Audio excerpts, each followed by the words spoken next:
Welcome back to Lost Legacies. A Hidden City Book Company production. I'm Sam, I'm Matt. and we're here today with another brand spanking new episode for our spooky season. And boy, howdy, I feel like we're in for a treat.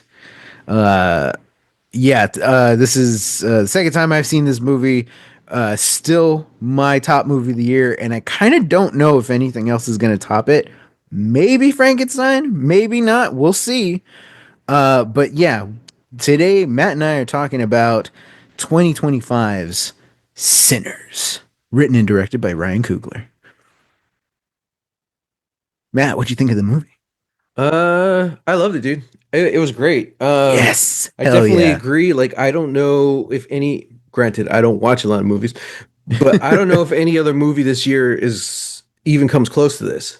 yeah, Like, yeah, it's just, it's solid. I think it's also really crazy how the the best movie of this year, and like there's already Oscar talks for this since like it came out, hmm hmm but the fact that it's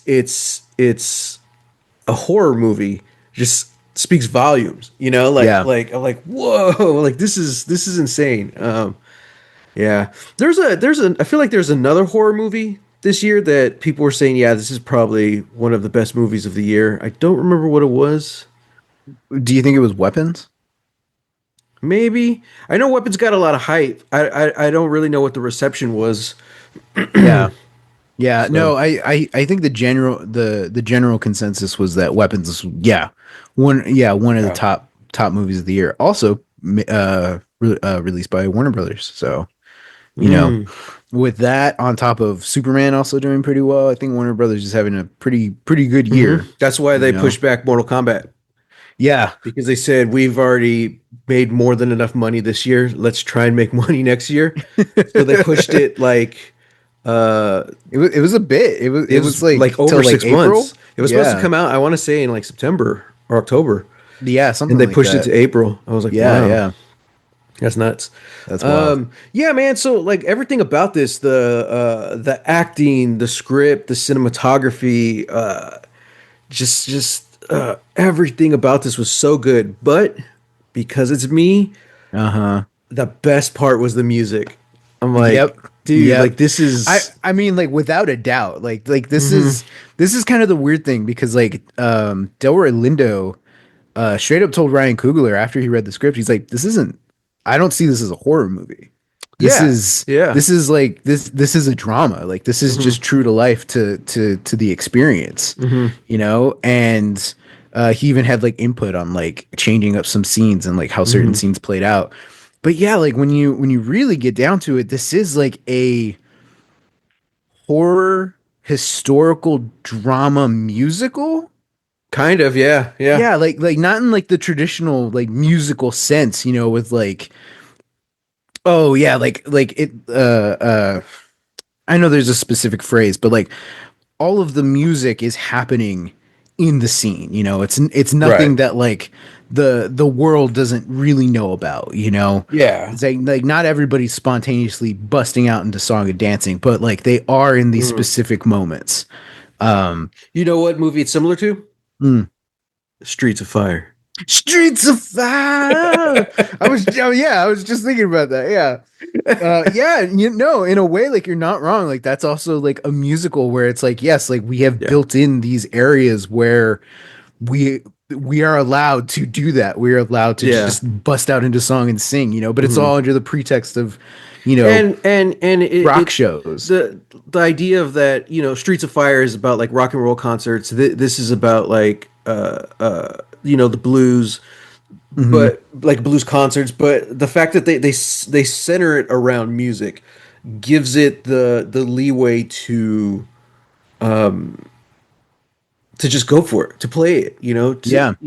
it's not like Grease, like you said, where they just spontaneously start singing and dancing, and you're Yeah. like, what is that normal for this universe? Was this in their Yeah. head? Like, who knows?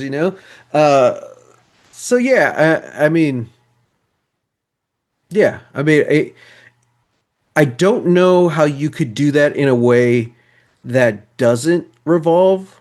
their plot or themes don't revolve around music. You know Hmm. what I mean? Like, yeah, I don't know. Like, I think it's specifically because like there's a stage or this is a party. This is where the music is expected.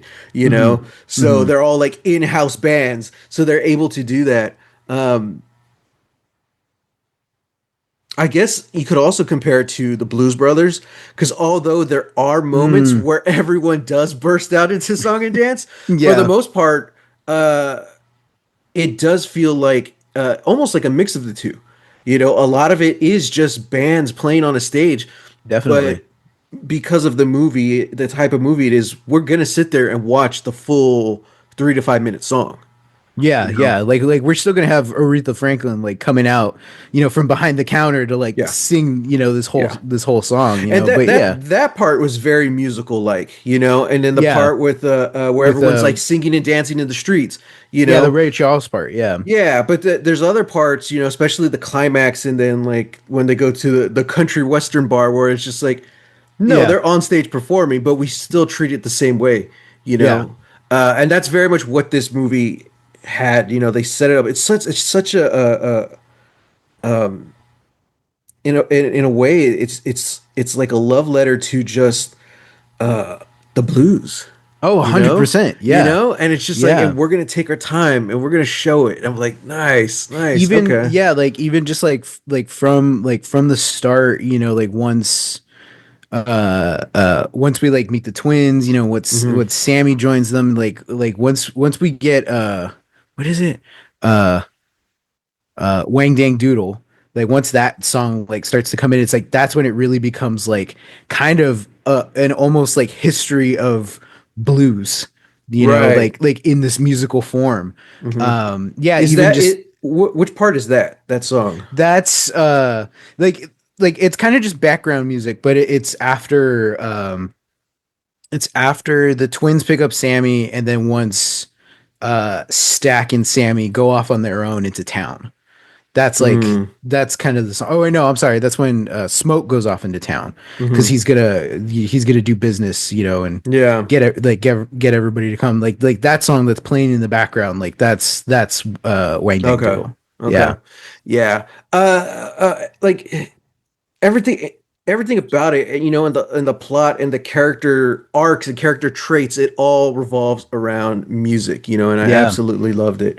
Yeah. Even the vampires are musicians, you know, and I'm like, dude, this is really rad. And you know, you never really think about it, but like, yeah, vampires would be musicians because like they live longer than anyone. They have the Hmm. time, you know. They would probably be some of the best musicians. Yeah, Although probably. that is something you could delve into because it's like at what point does your losing your soul and humanity affect your art? You know what I mean? Yeah. Which But which like they kind of get into, in this one, you kind know. of, yeah, yeah. But Uh but even then, it's more like uh, it just like vampires themselves. It's like it's twisted.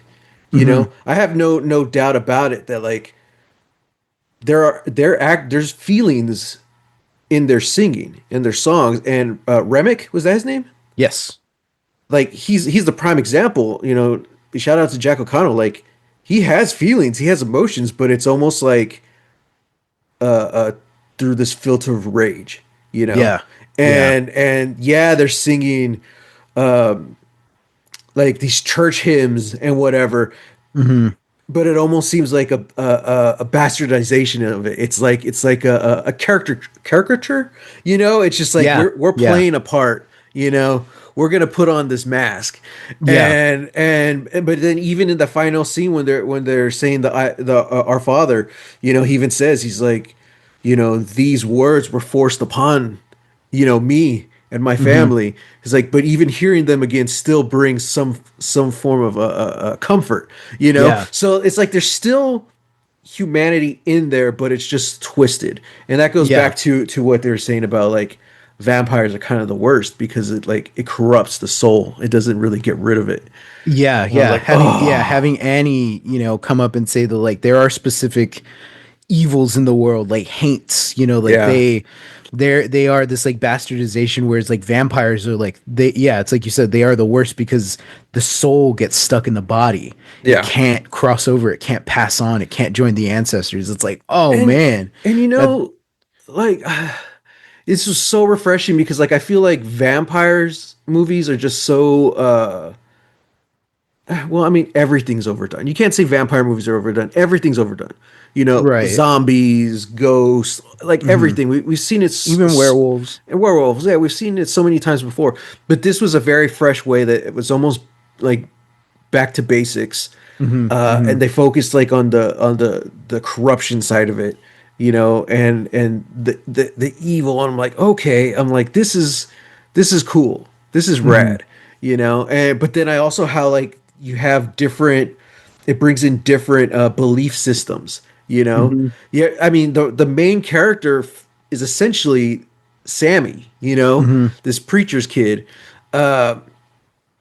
But yeah, and then you have like the mojo bag and all that stuff. Like it's just it's these different, I love how they bring in different kinds of faith into it. Hmm.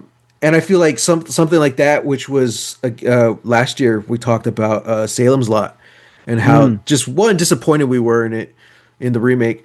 But then we talk about like the priest and how the crucifix was glowing and then it fails him, things like that. And it Hmm. was just like, Hmm. oh, that could have been done so much better. And I never read the book, but the way you describe it in the book just sounds so much cooler, Yeah. you Yeah. know? So I'm like, oh man, because I think, yeah, if I remember correctly in the movie, anyone could light it up, right? Yeah, pretty much. And in the book, it's just the priest. Yeah, yeah. Yeah, and I'm like, Yeah, that's because awesome. like everybody has the crucifix, and in Stephen King's world, like the Yeah, crucifix does repel the vampires, yeah, but it's only in Father Callahan's hands that it's like it emanates this like blinding light, like yeah, it's this radiant power, yeah, But because he's struggling with his faith, it's like it then starts to waver because yeah. he's not true to his convictions. Whereas in the movie, it's like Anyone could if you do pick it. up the cross and you believe, Yeah, yeah, I'm like, oh, okay, like that's yeah, yeah, yeah.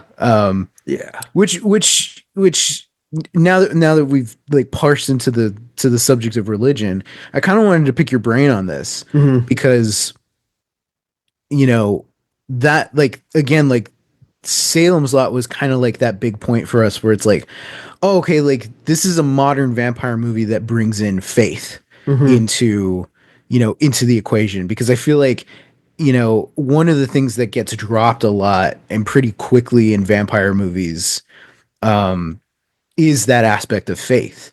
Hmm. Like Blade does it, even Abigail does it. It's like most modern vampire movies, I think, kind of take that out of the equation. Hmm.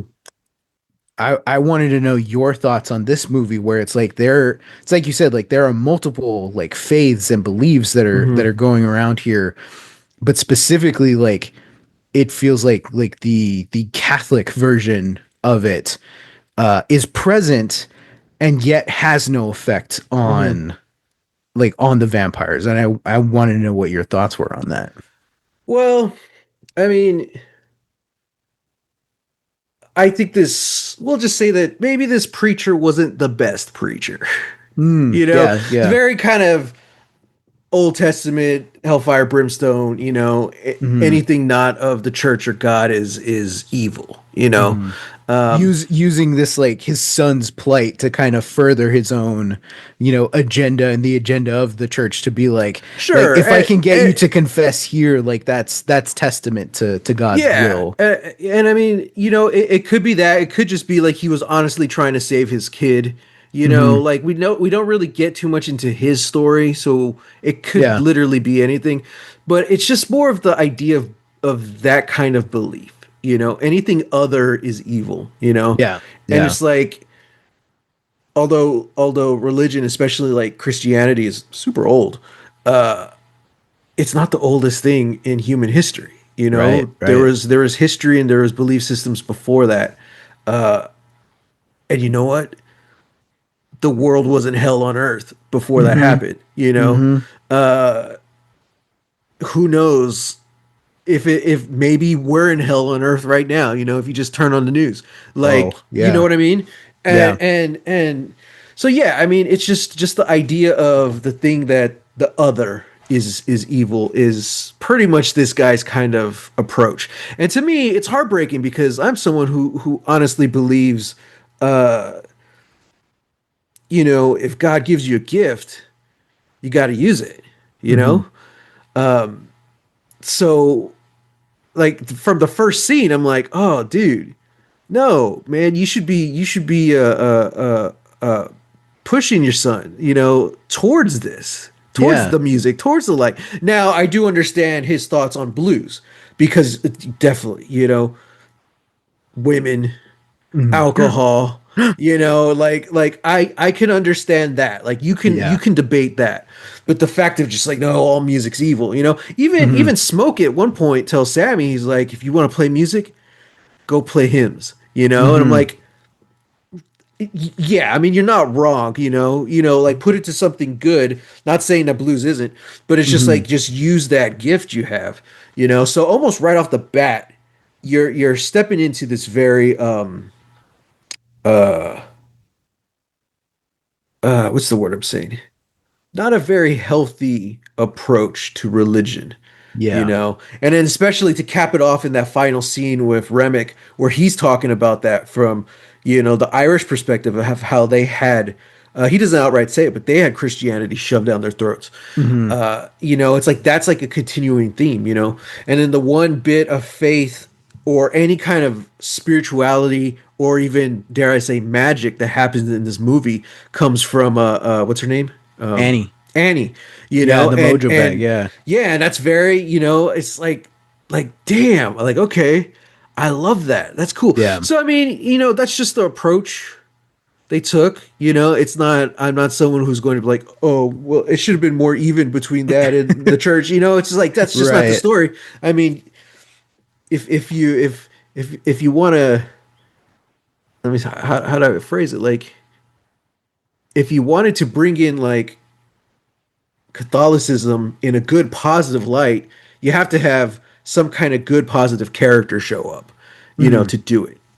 I think Father Callahan in Salem's Lot, maybe not the version, the remake version, but I think that's a good character because it is someone who struggles with his faith, but he's still there. Yeah. He Yeah. still holds his ground. And then we've talked about him before last year and his Yeah. continuing story. But Yeah. yeah, and I mean, unfortunately, just religion in general in film they tend to be the bad guys, a lot of time, Yeah. or like super good, like these are faith-based movies where it's like, no, this is the way and everything else is evil. It's like Yeah. there's no in Yeah. between. Yeah. So There's no middle ground for, yeah, like struggling yeah. Catholics, but like, well, I guess there is, but yeah, it is always that thing where it's like, uh, it's done because I think like the best example of like struggling Catholics are like The Exorcist, you know, Mm-hmm. like the Father Karras, that's his name. Like he's a Yeah, practicing priest who is losing his faith and then has to yeah. fight the devil, Mm-hmm.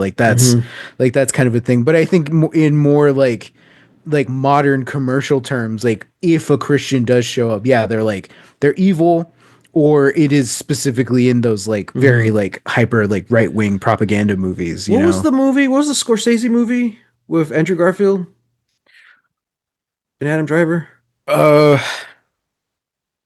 and Liam Neeson? s- Silence. Silence? Is that what it was called? Silence is in the title. I thought it was just one word. Maybe it is just silence. Yeah. Yeah, where they're like Jesuit priests going to Japan, right? Something like that. Yeah. Yeah, yeah. Yeah. Um, yeah, I mean, and like you can't really fault that on anyone, if that's the story you want to tell, because Christianity has a long, long, bloody history, and for a lot of people, they're the bad guys. You know what I mean? Yeah. So yeah, that's the story Ryan Coogler wanted to tell, and like I can't really fault him in that. It would have been nice to see like different aspects, like maybe both faiths kind of work, but that would have required like Sammy's character to be more involved with it. And I think Yeah. that kind of would have taken away from his character because his story is very much about like leaving. Not so Yeah. much leaving the faith, but like just leaving home and leaving his father. That's what his story is about. Yeah. Yeah. So, and that kind of would have muddled things if you start like if you, I love the very very last scene, the post credit scene where he's playing in the church by himself, Yeah. and then he finishes and he just looks up to, we don't see it, but he's looking up at the cross, Yeah. I'm like, oh man, I was like, that was good, and again, he's singing, is it what song is he singing? This little lad of mine. Yeah, I'm like, that's perfect. That's Sammy. That's his gift, Yeah. and like it's so sad that uh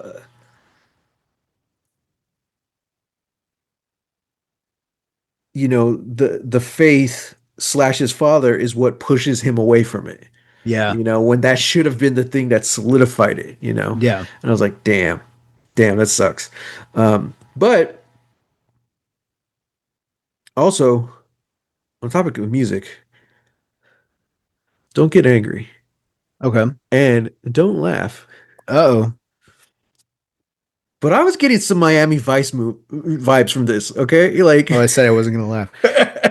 Interesting. no. Interesting. So Expand like, on that, so the please. way they use the music and the way it ties in, with what you're seeing, we get a couple of montages in this, and they're Yeah. done well. I was like, yes. But then you get the scene between Stack and Mary on the dance floor, and like everything around them goes quiet, the music goes quiet, and you have like this like electric guitar and maybe a harmonica just wailing in the background, Mm-hmm. and Haley Steinfeld, Michael B. Jordan are just acting their asses off, Mm-hmm. and they're not straight up saying I love you, I care for you, when that's what they really want to say. And I'm like, Mm-hmm. dude, this is Miami Vice. This is Don Johnson, except it's in a nightclub, and instead of like the blues wailing in the background, it's a synth. I'm Yeah. like, this is straight up a Miami Vice scene, and I love it. And now I'm like, I want Ryan Coogler to produce my Miami Vice movie. So help me write I'm it. about it. I'm about it. Yeah, Yeah, I yeah. want Michael B. Jordan to play Tubbs. So I'm There like, you there we go. go. There you go. Ah, man, dude. Yeah, the music Are you was gonna be Crockett? no Robert Pattinson in. Oh, oh. Yeah, yeah, yeah. Okay. Yeah, no, I'm in. I'm bought in on that movie. Michael Mann, Ryan Coogler producing, Matt Jimenez writing. I want to There you play go. the young Edward James Olmos in this. You could. What's his name in that movie? You could. Or in the show? I forgot. But I don't remember. he's like the chief. He's like the captain or whatever, and he's this kind of older grizzled guy. But I'm like, we can make him young. Screw it. Yeah. Yeah. Yeah, The yeah, early days. Early yeah. days. You're the one who's gonna like advance in the career, whereas like Pattinson and Jordan are just like Yeah, they're we'll in just do it. like some. They're I mean, in and we're it. going off topic here, but it's so cool because like they get rid of the original captain. I don't remember why. I think he was corrupt. Oh, okay. But then so Edward James almost comes in later in the show, and all of a sudden these hotshot cops have to follow the rules. Mm. And how do they do it? They bring in like the baddest, meanest, toughest dude to lead them. And you're like, oh, this guy just spent like 10 years undercover with the cartels. You're like, oh, Oh, okay. yeah, This yeah. isn't like a Commissioner Gordon or a nice, like a nice friendly police officer stepping up, ranking. I was like, no, this guy's like a Sure. hardened veteran, and he demands and he gets the respect of Crockett Yeah, and Tubbs. And I'm like, dude, that's rad. that's So all rad. I'm saying is, Ryan Coogler, help me write the script. Well, it's interesting too because Michael B. Jordan will play both of them. Why not? Crockett and Tubbs. oh man, here we go. Well, it's interesting because like this is Ryan Coogler's first like original movie. Right. Yeah, yeah. Because Fruitville Station, based on a true story, Hmm. and then Creed and Black Panther both exist as IP. Right. So that was something that he was very interested in and excited to do, like just to have his own story. Hmm. And never thinking of like sequels, as Yeah. he was writing, he was like, I'm not thinking of a sequel. Like he wanted he related this as to a very good meal. You know, Hmm. you have your appetizers, and then you have your courses, and then you have your dessert, and that's it. Like you're done. Hmm. Um, Now I think Warner Brothers has been like kind of vying because it, you know, it made all the money that it did. They're like, hey, like we could do a sequel. And I think he's toyed with it and he's thought about it, but he doesn't know exactly like what it would look like, or if he would even want to do it. Yeah. Which, you know, I think is fine. You know, Yeah. I like the idea of exploring more in this universe, but it's also kind of a thing where it's like it's it's the thing where it's like you did the most interesting story.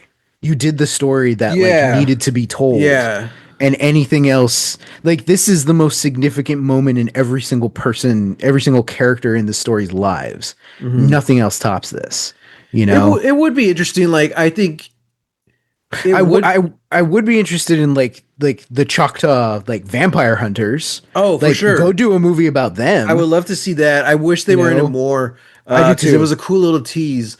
But like, I would like to see something with like Stack and Mary now, like maybe modern day. Mm, yeah, yeah. But it would have to be done right. And Ryan Coogler, he knows how to do right, you know. That's true. That's So it true. would definitely be something about struggling with your immortality. Hmm. Like I love the final scene where they go back and they talk with old Sammy, and I'm Hmm. like, dude, this is cool. Like, Yeah. and you could still do the thing. He even tells Smoke, he's like, I'm incomplete without you. Well, what does like a century of that do to someone? You Yeah. know, so that would be interesting. You know, and I don't know. It would just be it'd be really cool to see what happens with him and Mary. Do they grow tighter over that 100 years, or do they end up starting to resent each other? These are little Hmm. things we never really get to see in the vampire world because technically she's the one who made him. Yeah. So it's like in the power dynamic, she should be the one in charge. So it would be interesting to Yeah. see how that plays out. But yeah, like he's incomplete without his brother. How does that affect his relationship with Hmm. Mary? You know, Hmm. are they do they get to a point in time where they're more I don't know, they only eat bad guys? Who knows? It could be anything. or Right. or it's like when we're talking about the whole corruption, the spirit, the corruption of the spirit, and like its rage. She's like, so are they only going after you know Klansmen? Like, Mm. who Hey, knows? Like, there's so that many could different be routes you could a take. killer movie right there. Right? Yeah. Following these Like two immortal vampires what killing all these bigots, you know, like forever. where does that hate take you, Yeah. so you could do that. I really wouldn't mind a prequel about Remick. Like, Mm. that's kind of the easiest thing a lot of properties do. They're like, oh well, let's find out more about these bad guys who we already know die. I'm like, "Ah, I'm not interested." But Remick was Yeah. such an interesting character. Jack O'Connell's a fascinating actor who, even though he's not on screen a lot, he steals the scenes every time he is. 100%. Yeah. And I'm Yeah. like, I want to know more about these Irish vampires. Hmm. Like, you Well, and could you also, could bring him into the other vampire hunters, into their story, yeah. and see like what leads him to this movie. Hmm. So I don't know, man.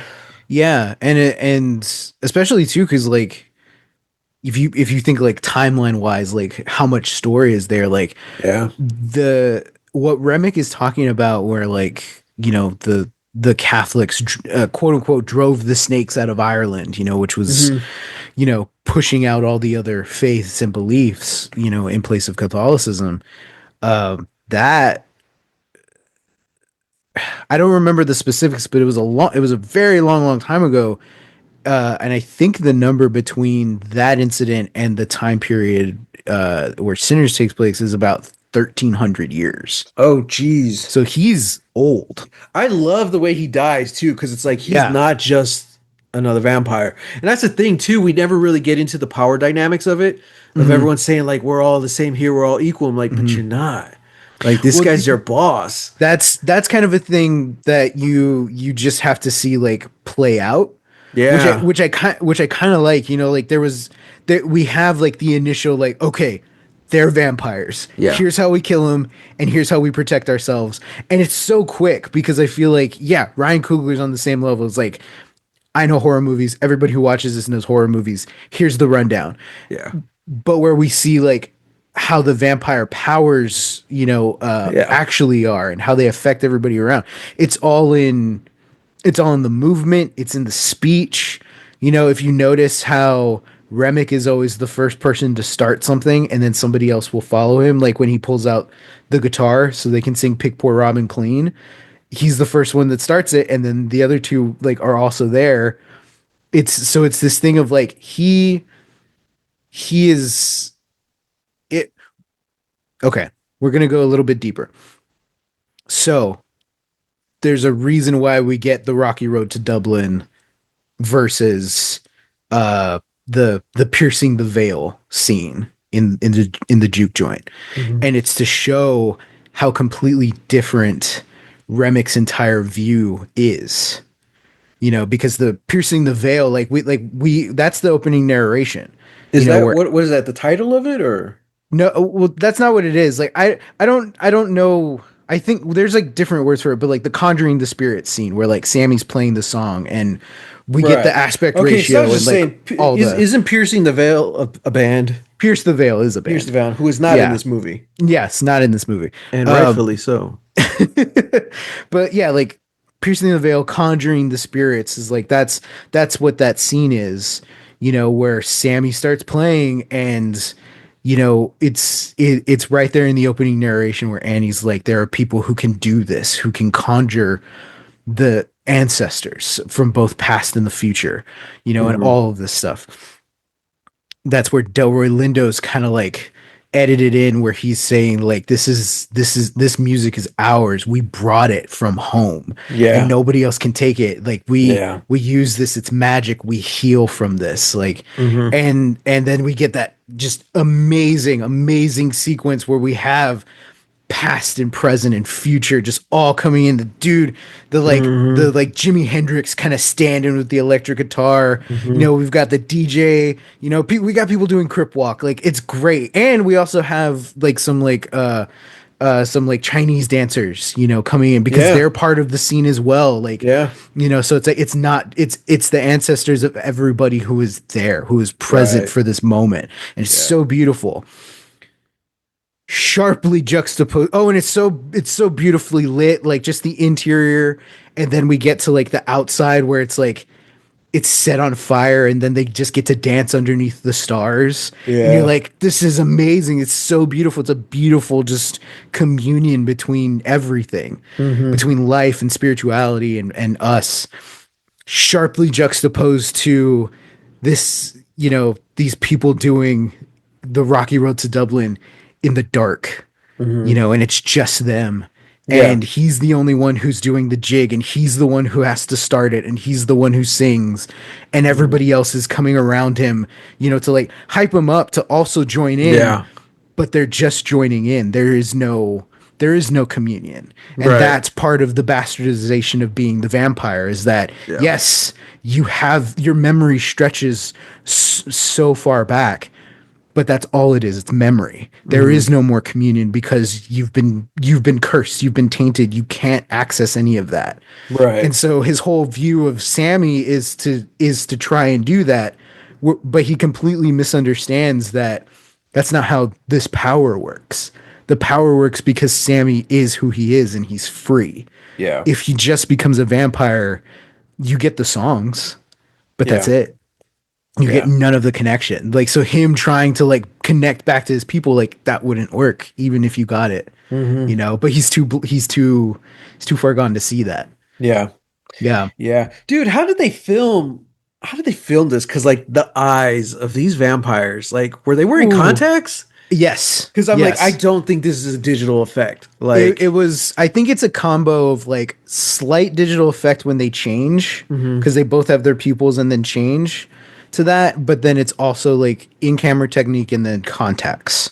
I So I like think it's just the how way like they light it how in a some of them certain were way. different, you know, and I was like, Yeah. this is cool, man. But like when you see them just in the background, you're like, oh Hmm. God. Like if it was digital, I feel like it would be very apparent.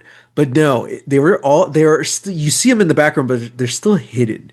You know, it's just Yeah. like, what the? I completely missed it the first time I saw it, but this Mhm. time when Cornbread, Yeah. goes to take a piss and there's like all the fireflies Hmm. around, I completely missed it that Hmm. they're like vampire eyes there. And I'm like, Yeah. oh man. And like Like, even he doesn't see it. Like I'm just like, yeah. oh crap. Yeah. Yeah. Yeah. And Dang, it's an dude. interesting detail that like every vampire's eyes are yellow except for Remix, who's are red. Yeah. Yeah. Yeah. So, yeah, man. That oh dude, that whole scene of like all the different spirits from the different eras of music. I was just like my jaw was on the floor like Mm-hmm. this is incredible, you know? Mm-hmm. And the music was phenomenally done by Ludwig something, I don't remember his name. Goranson? Yeah, the Yeah. Mandalorian guy. Yeah. You know, and then but mixing that and playing that score like over the blues songs that they're Mm-hmm. playing, beautiful. I was just like, this is chaos, you know? And Mm-hmm. like kind of like jazz, but it was just like a controlled chaos and like I absolutely loved it. Yeah.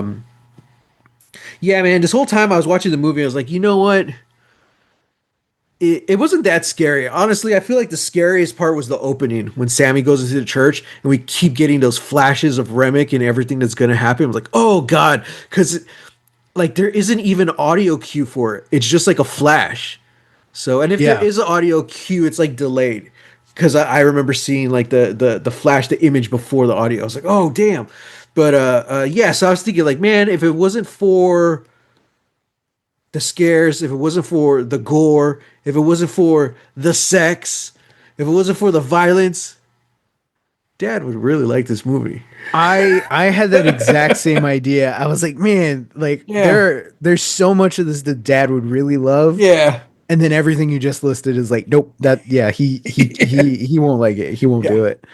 I don't know. Um He loved Prey. I'm like, that was different. That was just violent, you that know? yeah, yeah, that was just violent. Like, I mean, and again, like, there's a lot there's a lot of other things at play too, especially like, I mean, you know, this movie's just so sexy, man. Yeah, It's yeah, sexy, but also like crude feels like the wrong word, but it's just mhm. like it's explicit. You know, Yeah, yeah, yeah, it's like we're having moments where it's like, hey, like, what are the cousins going to talk about when they're driving into town? Oh, you know, yeah, yeah, yeah. cunnilingus. Uh, So, yeah, like this is like interesting because I brought up Prey. Now I'm thinking about it. I was like, this is like Prey for vampire movies. mhm. You know, the fact where it's like we're going back down to basics, you know, but the way we're tying the story into people and their history, you Mm, know, I was like, oh man, I was like, yeah, okay, yeah, um, yeah, and I sent you a video today. There's this guy on Instagram talking about. He's like, I don't know why Hollywood doesn't understand this, but the scariest movies are the ones where the protagonists are competent. You know, it's different from the oh yeah, I saw that slashers video. where they're Yeah, just running around and you kind of root for the killer with the slashers to kill the yeah, yeah, yeah, teenagers. But it's so terrifying when you have competent characters trying to survive, you know, and they can't. I was like, yeah, yeah. That's what I yeah, feel like this yeah, was. They're just people. They're just good people, you know? yeah. And yeah, I'm like, dang, dude. Um, yeah, I love the twins thing, two Michael B. Jordans. Hmm. I thought it was flawless. I thought it looked great the whole time. They had to they like they what's the term? They like uh not initiated. They like innovated.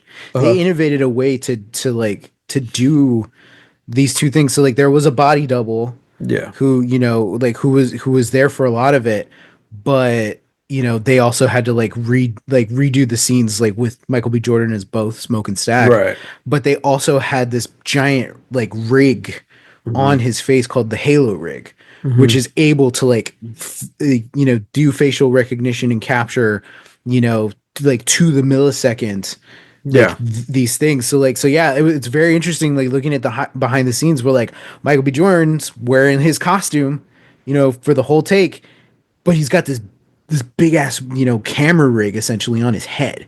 Yeah. doing the whole thing. And I'm like, that's crazy. And then he's got to, however many takes it takes to get that performance. Now Hmm. you got to go switch costumes and do it again the next day. Yeah. It's like that's So insane. the way it looks like they did that, they said about 50% of the time, because the other 50% they just did like the split screen, and you could kind of Hmm. tell like there are scenes where like okay, they're separated, but there's Yeah. other scenes where the angles move and stuff, and they're more interacting. You're like wow, Hmm. like that's where it really shines. They said that opening moment at the very beginning where we see them for the first time and they're passing the cigarette between Hmm. between each other, said that was sort of like the true test for the audience Yeah. and for them as the production, because like it's not just passing a cigarette to each other. It's Stack has to roll it, Yeah.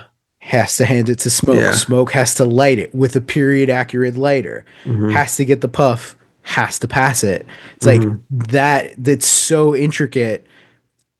And then you have to remember, like, this is essentially one man doing this twice, Yeah.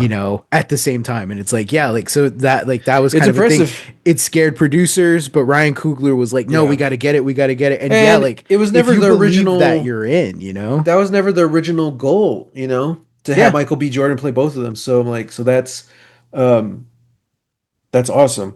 I think Yeah. originally it was going to be him and Chadwick Boseman, right? I think they said that. Yeah. Yeah, and then after he passed, it was Jonathan Majors, Yeah. and then all of that stuff passed, and we're like, oh crap, okay. Yeah. Until they just Mike, just do it Mhm. yourself. So Robert Pattinson isn't available, so do it we, yourself. he was a maybe, but Yeah, he's too yeah. expensive. Um, But yeah, speaking of expensive, there's all this behind the scenes stuff out at this point, and I love hearing about it and how like all the costumes were from the Blade movie that Marvel was working on, Hmm. and it's been stalled for so long they never did anything with it. So Marvel and Disney sold the costumes to Ryan Coogler for this Yeah. production. I was like, damn, that's cool. Yeah. But yeah, I love the dynamic between the twins. It's really interesting because you kind of start off and like Smoke is very he seems like the rock, the anchor, which he is between the two of them, and Stack is definitely like the wild card. Hmm. At least that's the way it's presented at the beginning. He's like, what? He tells Sammy, watch his back because he can't do it himself. You know, Hmm. but then you start seeing like the humanity, in Stack a little more than Smoke. When Sammy starts playing, he's just like really shocked. He's like, holy crap! It's like, damn. Yeah. But then you see, I don't know, man, like the way he's willing to cut a deal to the people. He's like, these people work hard in the fields. Hmm. We need to give them a place to relax and enjoy themselves. Yeah. And Smoke's just on business. He's like, no, we can't do this. I'm like, oh, that's a really interesting dynamic. They could have easily gone just two different directions. But Yeah. instead, it's like no, they felt like real people. They both had complicated lives. And goals. And I'm Hmm. like, damn, like that's rad. You know, and I love the romances. Between Smoking Annie and then Stack and Mary. And I'm just like, crap, this is good. This is Yeah. damn good. Yeah. So, and it sucks when people die. You're like, damn, that sucks. I love how long it takes to get the action going. We spend time with these I do characters. too. We build the world. They set up they turn the barn or whatever into the juke. I'm like, Hmm. damn, like I love how much we're taking our time here. Yeah. So yeah, dude, like it's really rad. It's Kind of reminded me of like from Dusk Till Dawn. It yeah. kind of had that vibe. Like it really takes a while for the first vampires to show up. Which is both from Dust Till Dawn and The Faculty. Yeah, Coogler said were big inspirations for the movie. yeah. And you can tell. I will say though, when you bring up the faculty, one disappointment I did have was no one inside had already turned. So when they throw the guy's body out, it's like, oh crap! I'm like, okay, so who's the vampire? Yeah. And it turns out it was none of them. I'm like, oh, Okay, I mean, I I get that. I I was a little bummed. I was like, damn. I was a little bummed too, but I also like that it's like, well, we like one, we have seen that so many times where like there's Yeah, a secret thing amongst us, you know. yeah, That scene was very inspired by the thing as well, right, you right. know. But also in a way where it's like like this movie is also like playing into a lot of like things that we know about vampires and vampire movies, but there is a little bit of like a subversion of expectation. There's a little bit of comedy here where it's like, oh wait a second, we went through this whole ordeal eating garlic. We thought Delroy Lindo was it for a second, and it's like, okay, no.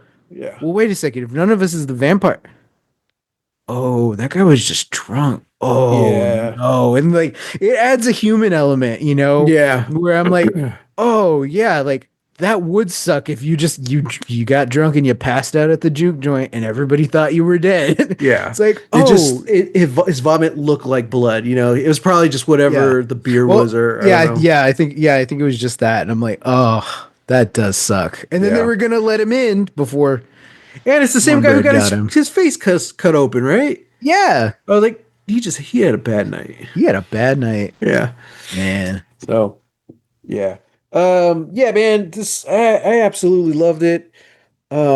This is how you make a vampire movie.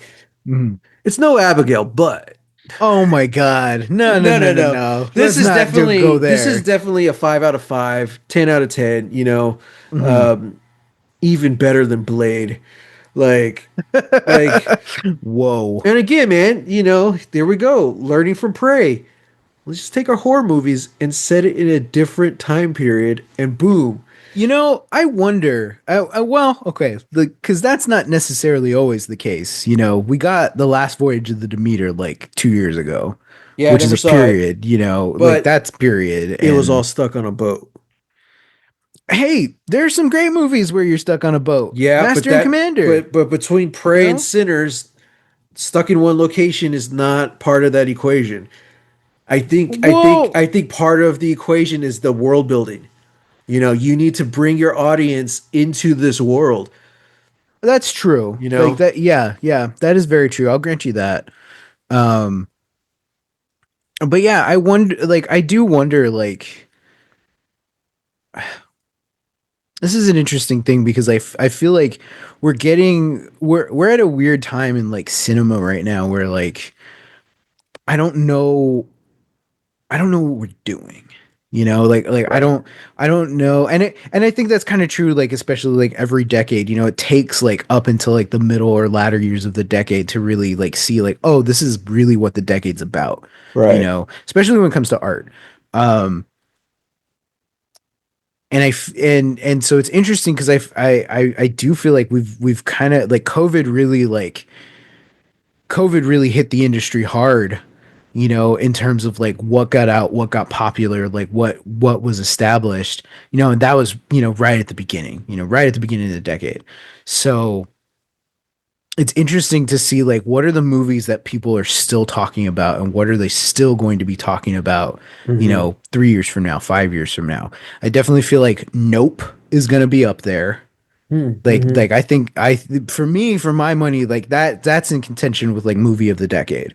Hmm. Um, a lot of people are kind of saying the same about Paul Thomas Anderson's new movie, One Battle After Another. Like Right. there's real early talks of that, but I also feel like Sinners should be up there in that conversation as well. Yeah.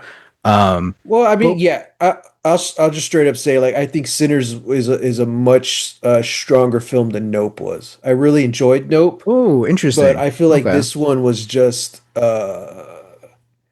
not that it did anything better. It Mm-hmm. was just, I think it was just a tighter pick. Like, Okay. that could just come down to the script as well. Mm-hmm. Yeah, yeah, Interesting. But also too, like just like in the microcosm of like horror movies, it's like I kind of like I'm unsure where we're going. Like I feel like we've gotten to a point where a lot of movies right now are like about cults and mm, covens and like evil witches, witchcraft kind of being a thing. yeah, Vampires are always like it's interesting. I think they said that like vampire movies are like a recession indicator. Mm-hmm. So the fact that like we're getting more vampire movies now is like, Hmm. yeah, that recession, it's it's hitting or Hmm. it's coming, and but yeah, like I don't know, like I'm kind of just thinking like where are we going from here? You know, like what do vampire movies look like after Sinners or Yeah.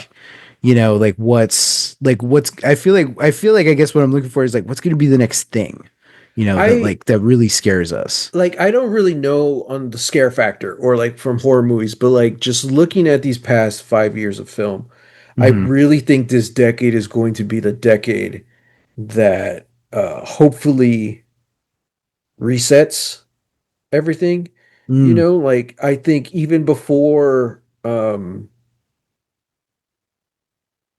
well, let me see, like how do I A, AI has been on the rise for a couple of years now, but mm, now it's like really going full steam ahead. yeah. But even before that, I think we really since Avengers Endgame, since post Endgame, we've really lived in a world, we've lived in a society Oh God. where like we're just getting we got the superhero fatigue. Even like I Mm, think it took me a little longer to fall into it, but even hmm, now, okay, we got the superhero fatigue, we're getting the franchise fatigue. We just want like really good stories. We don't need all the spectacle. And I hmm, feel like Disney can't make something that's not spectacle anymore. yeah, yeah. And AI is only ever going to be able to make spectacle. Hmm. you know Or its so approximation of it. Yeah. yeah, so when you look at like the last 5 years,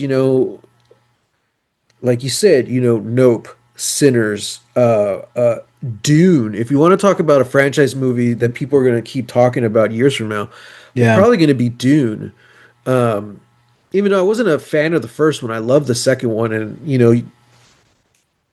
it's one movie, come on. Yeah. You know Yeah. what I mean? So yeah, like it's really about telling, like, just putting these stories into these really good storyteller hands, Hmm. and see what they could do with it. And I think as we further trot down this path of AI slop and mix that with franchise fatigue and things like that, like I think we're going to start being pulled more into stuff like this, which Yeah. right now that still isn't the case. Like Hollywood is still struggling, you know. Yeah. But I don't know. Maybe that's what this decade is going to end up being. Like either the reinvention of like the artist or the death of the artist. One of the Mm, two. yeah. Yeah. Yeah. But and of course there's outliers. Superman did fantastic and I loved it. To me Hmm. that was a good reset out of the superhero fatigue. But I also haven't seen like the last several Marvel movies or shows, Yeah. so I'm not really up to date. And I know you like Fantastic Four. I still didn't get to see it yet. So Yeah. yeah, so that's what I think the 2020s are going to be. Okay. Kind of hopefully this entertainment reset of where we start putting more focus onto the artist again. Yeah, yeah, that's kind of what I'm hoping too. It's like if it feels like we've hit the apex of like, okay, we're like franchise pictures, after, Yeah. one after another, endless sequels, you know, uh we might I feel like this is going to be an interesting period, especially like seeing potentially what the next 5 years will bring. I'm really hoping that like we get more outliers like this, like Nope, Yeah. and we really get to see, like, even if it's not like, auteurs, coming Mhm. in and doing this thing. It's like I think pushing more of like the on one side, like the independent movie, Right. because like, I know a lot of people like to rag on that, but like independent movies have kind of been ruling cinema. Yeah. Like they're not making, like a boatload of money, but Hmm. they're consistent. And Yeah. they're consistently being made and pushed. And like there is a market for it. And again, like even something like this, like if you took out a bunch of the supernatural stuff, there's a really good period drama here, Right.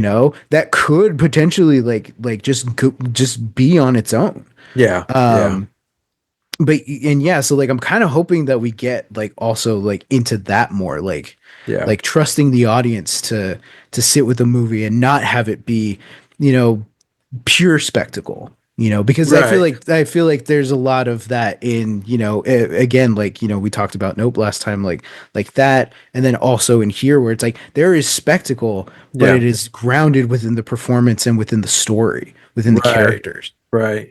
Like in here too, it's like the music is the spectacle. And I Yeah. can't really tell you the last time I was really, really into a modern musical, you Hmm. know?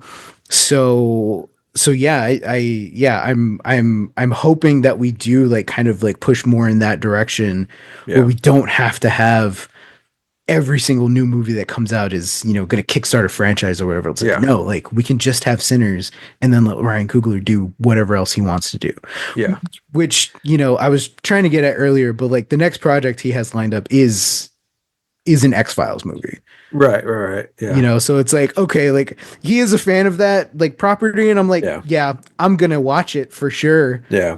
But like, yeah, I'm like, I want to champion his X-Files as hard as I want to champion like his next original movie. Yeah. Because if this is what he just has like as a baseline, I'm like, this is great. Now I Yeah. want to see more. Because I also feel like one of the most talked about movies last year was Nosferatu. You know, Yeah. and again, it's kind of like, not saying that that's not spectacle. I mean, it's very very spectacle looking. Hmm. It's gorgeous, but yeah, it's just it's.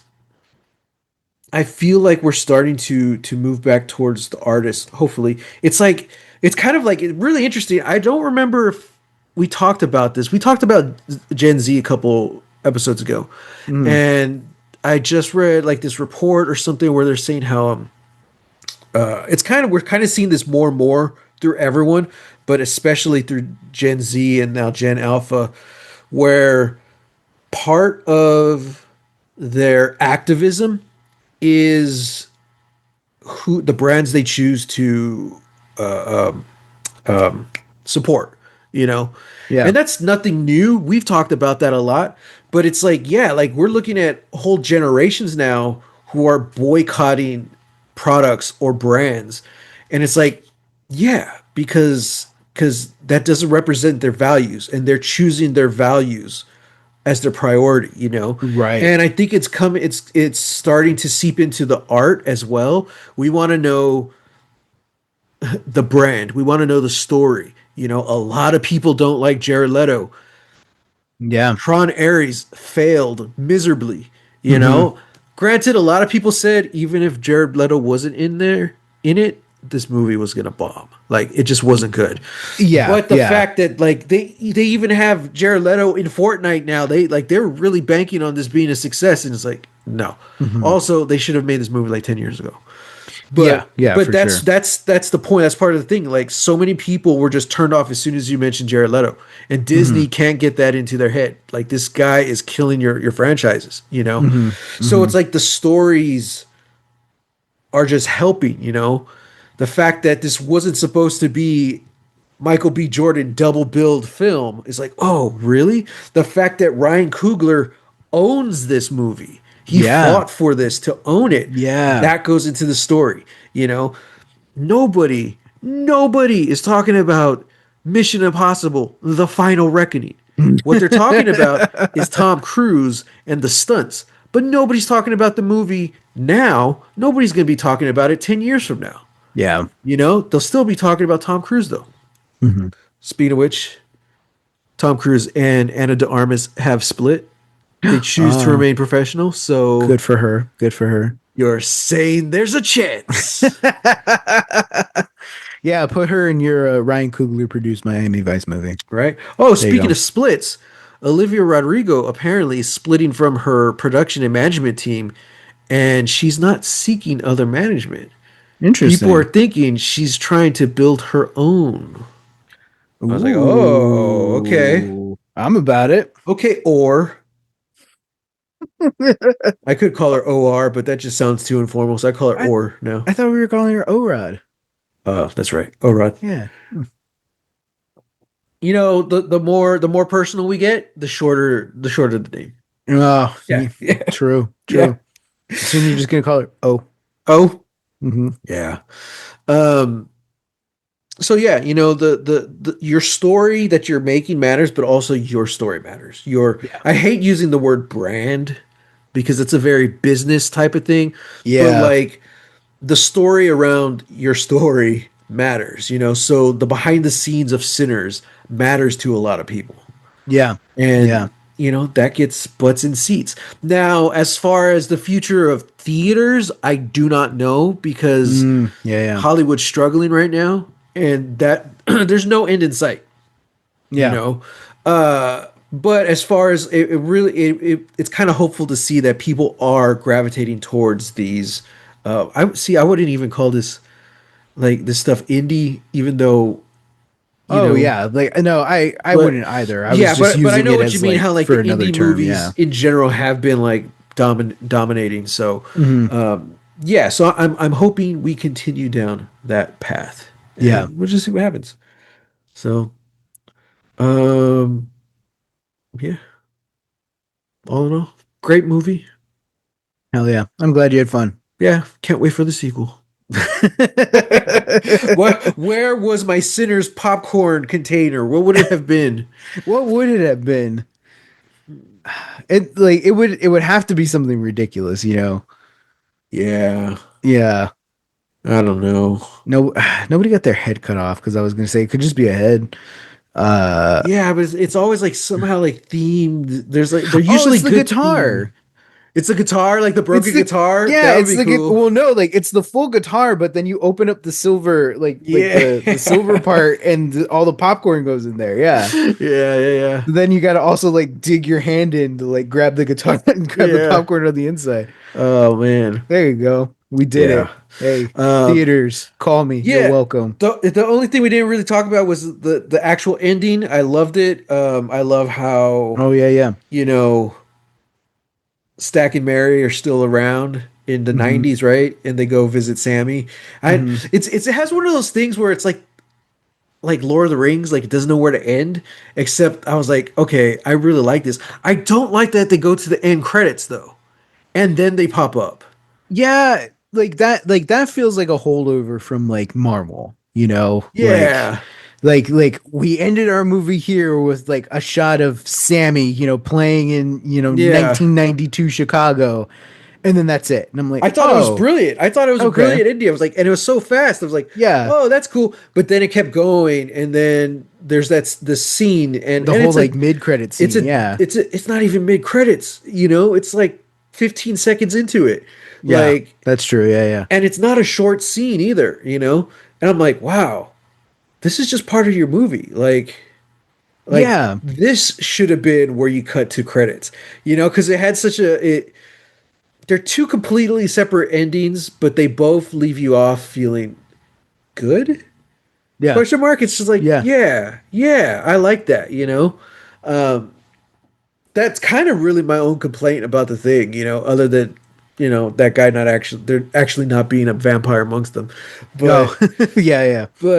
yeah, it was just so weird and it's such a great scene. Like, you know, people get up as soon as they see the end credits. You know, they're Yeah. like, okay, even though there's footage playing, they're like, okay, it's just gonna play over this. You know, like, no, man, and that's the only scene that actor is in who plays old Sammy. Oh, yeah. You Who's know, a so I'm like, no, real blues musician buddy guy. give Buddy Guy his time and respect. You put the credits after you fade Yeah. out. You know, I'm like, Yeah. yeah, I really love that. So, but then also, I didn't realize Smoke was gonna die, but Mm. it was a cool way, man. It was a cool way, and I love that because at the end of the day, the real villain of it all was the fucking clan. You Mm-hmm. know, The vampires, KKK. easy. Yeah. It's like I'd rather fight vampires than the KKK. Yeah, yeah. You Well, know? well, yes, but at the same time, I feel like fighting the clan is more fun. Like he just Oh, mowed them that's down, true. dude. I was like, That's true. yeah, That's yeah. true. Yeah. So, and that's a whole other thing we didn't really talk about. We talked a lot about the religious aspects of it, but Remick also really brings up the idea of how, you know, they never straight up say it like this, but he's like, "You're black, and they're never gonna let you succeed," you know, Yeah. and that's kind of his angle at turning them over to his side. It's like, Hmm. here we're equal, we're one. You're never gonna find that in your world. I was Hmm. like, oh, dude. So it was a nice thematic ending for him to take out the clan at the end. Yeah. Kind of shout out to Abigail, like how I'm like the only one who was cool with Frank kind of becoming the main antagonist. It's like Oh, right, because right, right. he's essentially her Melissa Barrera's character. I don't remember her name, but Hmm. like if she, Joey. yeah, Joey, if she doesn't change, she becomes Frank. Yeah. And then Frank literally becomes a monster. Yeah, yeah. So I was fine with that. You know what I mean? So it kind of has Yeah. that same thing. It was just like the real villain of it all was the white supremacist. So Hmm. yeah, Hmm. It would, yeah, which, like even taking like it further, like from outside of the movie's perspective, is, the true to most people's lives and stories, true to yeah, most of history is like the real villain, capitalism, but also white supremacy. yeah, And yeah, yeah, it's like, no, yeah, I misspoke and I said I would rather fight vampires. Like, no, I want to fight the KKK. yeah. No, But I it's know, I like, know what you meant. Yeah, yeah, yeah, yeah, yeah, yeah. yeah. It's just this thing where it's just like, yeah, like vampires. Cancelled. Oh man, canceled. There you go. Well, that's my time. Thank you very much. Uh, uh, but no, it's like, oh, what it is that like vampires, while terrifying, are easier to fight. You know, Right. because it's Yeah. like I know the enemy, I know what you're doing, I know what you're coming. Whereas like there's this insidious, there's isn't like the scary part is just how casual, that dude is, and just Yeah. how like there's blood on this saw floor, and they're like, I thought you said you cleaned this up. Yeah, we did. Yeah. It's just like, come on, he's calling them boy. He Yeah. straight up says the clan doesn't exist with a smile. It's like, bro, I Yeah. know, I know. Yeah. It's like even without like telegraphing to the end, it's just like, no, we know. Like Yeah. even if he wasn't clan, it's like I know you're bullshit because it does exist. Yeah. So yeah, the fact that he's the grand dragon and gets taken out, I'm like, yeah. And he suffers. Like he gets Yeah. shot pretty bad, and then he gets mowed down And by he's a still fucking Tommy gun alive. and still alive. Yeah, he's like, Yeah. I was like, yeah, yeah, Yeah. there you go. So Yeah. learned your Yeah. lesson. Boom. There That's you all that's go. all I want for my villains. I want them to learn their lesson before they die. Yeah. So is that Yeah. so much to ask for, Hollywood? You know? So yeah. Yeah. Um yeah, but speaking of I was trying to find a good transition, but I can't. Speaking of complicated protagonists and antagonists, Uh-huh. next week we're going to be diving into our final, Ugh, I know, we our just started. final Halloween movie of the season. We're dusting off the shelf and we're pulling out our retired Lost Legacy correspondent, Dad. He will be joining us next week. Ooh. We're doing something a little different. Okay. We're watching something we've all seen before, plenty of Okay. times. But we're going to be discussing Young Frankenstein just in time for Halloween. Oh boy. I think Mom had that idea, and I was like, it's weird because It was a while ago, yeah. we always talk about something like at least one of us hasn't seen, so it's that perspective. But like Young Frankenstein's something we watch at least once a year. Hmm. So we've seen it so many times, and we've talked about it so many times amongst ourselves. It's going to be an interesting episode. Hmm. I hope we just don't show up and we're like, yeah, it was good. That was good. It was good. Or it's just us recounting the jokes in the movie, Yeah, yeah, we're just which gonna is recount all usually the what jokes. happens when we like talk about it. Yeah, yeah. Uh, So well, I'll say like that. Yeah, that'll be interesting. And I'm also planning on doing just personally like just diving a little bit into like different Frankenstein movies. oh yeah. Because I watch, I'm gonna watch Frankenstein, the new one soon. Hmm. Um, and there are some that are like I want to show Kat, and then of course there are some I have to rewatch, and Young Hmm. Frankenstein's on the list. And I think I got some interesting perspectives or an interesting take on Young Frankenstein. So Okay. yeah, Okay. that's cool. That's Sounds great. good. I'm Yeah, it'll be excited. fun. So that's gonna be our Halloween episode Yeah. And on a for high note, yeah, we end on a high note, you know. And I think, hey, all the movies we watched this year, bangers, solid. bangers. Last year, Salem's Lot kind of brought it down. So Yeah, yeah, yeah, and we loved Coherence, but it wasn't really a horror movie. So it felt like a kind of imbalanced kind of Halloween season. yeah, yeah, But yeah. this year, I think we did some solid choices. Yeah, we did. Who Good knows job, Matt. what next year is gonna be? Ooh, because we Nothing got but bad. plans. Nothing but bad. One stars Yeah, all across the we're board. yeah we yeah. Evil Bong and Birdemic are on my list. There we I don't know go. what I don't know what you're gonna Yeah, we're bring. gonna do the Whitney Moore marathon. Uh, so yeah. But okay. As always, thank you for joining us, guys and gals and vampires, Hmm. guys, gals, and vamps. um, I didn't open this episode, so I don't know why I'm Oh, trying to end it. yeah, I'm I like, wait, know. what? You What am I just kind of supposed to took say? over, and I'm like, okay, that's fine with me. What am I supposed to say? Everybody, thank you for tuning in for another exciting episode. Oh, that's Join right. us next time where we're talking about Young Frankenstein. It's going to be nothing short of a hoot and maybe a couple of hollers. Exactly. Uh, you can find us on the socials, hashtag Lost Legacies. We'll find Mhm. it everywhere. Uh, yeah. Oh, we need a sign off. Let's see. What's our sign off for this time? Until next time. Uh, damn.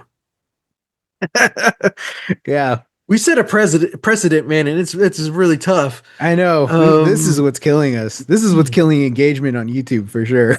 yeah, They're like, no. just end the Just video. end the damn episode. Until next time. I don't know. I got nothing. Yeah, I got nothing either. It's gonna come to us like a day later. Yeah, I'm gonna be editing this. I'm like, oh, I should have said this. Yeah, yeah, Well, sorry to disappoint you know, everyone. Podcast is canceled. We've lost it. We've lost our juice. yeah. We got no sign off. So I guess until next time, uh, get lost. Get lost.